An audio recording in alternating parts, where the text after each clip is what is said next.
Il suffit d'un poil minuscule, à peine visible à l'œil nu, et vlan! La douleur est insupportable, implacable, abominable. C'est une douleur atroce, suivie par des démangeaisons atroces, de l'urticaire et des rougeurs. C'est horrible, extrêmement douloureux, vraiment horrible. Répandues dans les régions tropicales et centrales de l'Australie, les chenilles processionnaires ont beau être toutes petites, elles sont absolument redoutables. Quand on en effleure une, généralement au niveau du cou quand on se baisse pour passer sous une branche, on éprouve seulement une sensation de chaleur et des picotements. La chenille ne vous a pas attaqué. Vous êtes simplement passé sous le mauvais arbre. Les picotements et la chaleur ne sont que le début. Les éruptions apparaissent. Vous tentez de résister à l'envie de vous gratter, mais vous êtes torturé par un ennemi invisible. La nuit, c'est encore pire. On se réveille en se grattant jusqu'au sang. Il y en a plein l'oreiller et les draps.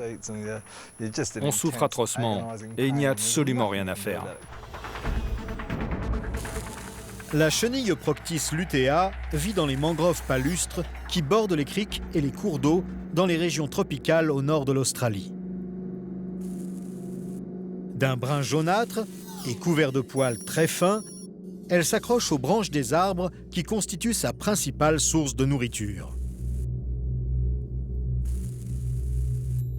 Autre spécimen tout aussi urticant, Ocrogaster lunifère est plus grande, au corps noir et couvert de longs poils. Elle se déplace souvent en procession, sans jamais sortir du rang. Un spectacle étonnant qu'il vaut mieux admirer de loin.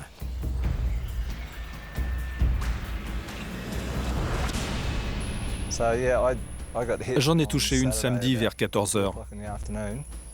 Une plaque d'urticaire s'est formée depuis le haut de l'épaule jusqu'au milieu du dos. Je croyais avoir été en contact uniquement au niveau de l'épaule, mais comme je me suis gratté, ça s'est propagé. De par son métier, Dion Wedd se déplace fréquemment dans le bush où il croise inévitablement ses chenilles. Mais méfiez-vous, elles sont partout et il n'est pas besoin de quitter la ville pour en voir. Elle se métamorphose en un petit papillon de nuit orange. Les écailles des pattes et des ailes de l'insecte sont très urticantes elles aussi, et se déposent sur le linge qui sèche dehors. Si on allume une lampe et que la lumière illumine le linge, c'est une invitation irrésistible.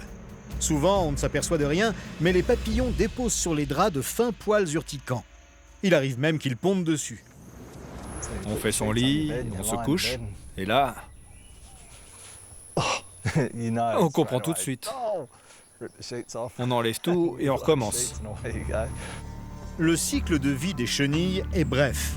Malgré cela, elles se rassemblent parfois en grandes colonies, dont la forme ressemble à une chaussette pendue dans un arbre. Ce cocon accroché à une branche par des fils de soie contient des dizaines de larves. Il ne faut surtout pas se cogner dans un cocon.